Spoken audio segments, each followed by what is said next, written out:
তুরস্কে এরদোয়ান সরকারের বিরুদ্ধে বিক্ষোভ ছড়িয়ে পড়েছে। আন্তর্জাতিক বিশ্লেষকরা ধারণা করছেন ইসরায়েলের মদদে এই বিক্ষোভ ঘটছে। আসলে কারা এই বিক্ষোভ করছে, তাদের মতাদর্শ কি, আমরা অনুসন্ধান করার চেষ্টা করব। মুসলিম জাহানের চিরায়ত রাষ্ট্র ব্যবস্থা ছিল ইসলামী খেলাফত। খেলাফতের সর্বশেষ শাসন ছিল তুরস্কের ওসমানীয় খেলাফত। ওসমানীয় খেলাফতের পতনের পর আধুনিক ধর্মনিরপেক্ষ তুরস্কের জন্ম হয় কামাল আতাতুর্ক পাশার হাত ধরে। মেঘে মেঘে অনেক বেলা পেরিয়েছে। কামাল আতাতুর্কের তুরস্কে একসময় উচ্চস্বরে আজান দেওয়া পর্যন্ত নিষিদ্ধ ছিল। সেই নিষেধাজ্ঞা উঠিয়ে নিজের জীবন দিয়ে তার মূল্য দিয়েছিলেন তৎকালীন সেন্ট্রাল রাইটিস্ট প্রধানমন্ত্রী আদনান মেন্দেরেস। তুর্কি রাষ্ট্রের জন্ম থেকেই দেশটিতে সেকুলাররা বড় মাত্রায় ইসলামী ভাবধারা চর্চা করতে দিতে চাইত না। ফলাফলে সে দেশের প্রো উসমানীয় এবং মডারেট ইসলামিক ঘরানার রাজনৈতিক দলের সাথে সেকুলার কামালবাদী রাজনৈতিক দলের বিভেদ স্পষ্ট ছিল। তারপর নানা চড়াই উতরাই পেরিয়ে ডানপন্থী হিসেবে তুরস্কের ক্ষমতায় আসে রিসেপ তাইপ এরদোয়ানের একে পার্টি। 2002 সাল থেকেই দলটি তুরস্কের ক্ষমতায়।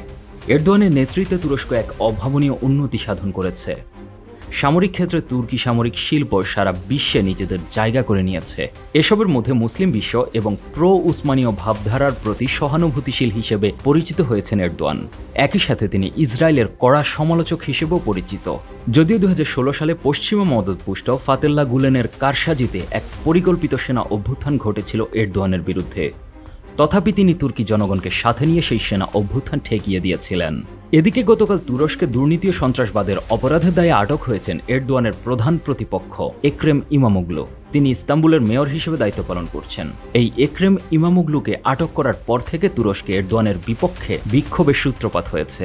আটককৃত মেয়র ইমামোগ্লুর বিরুদ্ধে দুর্নীতি এবং সন্ত্রাসবাদী গোষ্ঠীকে সহায়তার অভিযোগ আছে, যদিও তিনি এসব অভিযোগ অস্বীকার করেছেন। এই ঘটনাকে কেন্দ্র করে তুরস্কের নানা শহরে একের পর এক বিক্ষোভ চলতে দেখা যাচ্ছে। মূলত এরদোয়ানের বিরুদ্ধে রাস্তায় নেমেছে তুরস্কের রিপাবলিকান পার্টি। তারা দেশটির সবচেয়ে প্রাচীন রাজনৈতিক দল। এই দল ওসমানীয় সাম্রাজ্যের অবসানের মাধ্যমে সেকুলার তুরস্কের প্রতিষ্ঠাতা কামাল আতাতুর্কের অনুসারী। তারা মূলত বামপন্থী প্রো ইউরোপীয় ভাবধারার দল। তাদের দলে 6 আদর্শের মধ্যে কামালবাদ বা কামালিজম অন্যতম। তারা বিভিন্ন সময় নিষিদ্ধ ছিল। বর্তমানে তারাই এরদোয়ানের মডারেট ইসলামপন্থী দলের সবচেয়ে বড় প্রতিপক্ষ।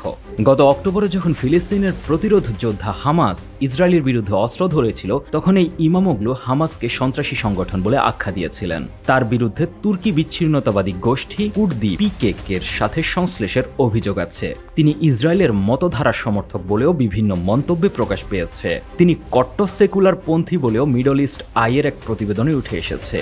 এদিকে ইমামোগ্লুর আটক এমন এক সময় ঘটেছে যখন আগামী 2028 সালের প্রেসিডেন্ট নির্বাচনে সিএইচপি এর প্রাথমিক প্রেসিডেন্ট প্রার্থী হিসেবে তিনি মনোনীত হতে যাচ্ছিলেন। এরদোয়ান সরকারের সমালোচকদের মতে গত বছরের মেয়র নির্বাচনে পরাজয়ের পর এরদোয়ান 2 দশকেরও বেশি সময় ধরে চলা শাসন দীর্ঘায়িত করার প্রচেষ্টা হিসেবে ইমামোগ্লুকে আটক করেছেন। প্রসঙ্গত, তুরস্কের পরবর্তী প্রেসিডেন্ট নির্বাচন 2028 সালে হওয়ার কথা রয়েছে, তবে আগাম নির্বাচন হওয়ার সম্ভাবনাও রয়েছে। এখন দেখার বিষয় তুরস্কের রাজনীতির মাঠে ঝানু খেলোয়াড় রিসেপ তাইপ এরদোয়ান এই বিক্ষোভকে কিভাবে সামাল দেন। জেড আল আসাদ, 21 টেলিভিশন।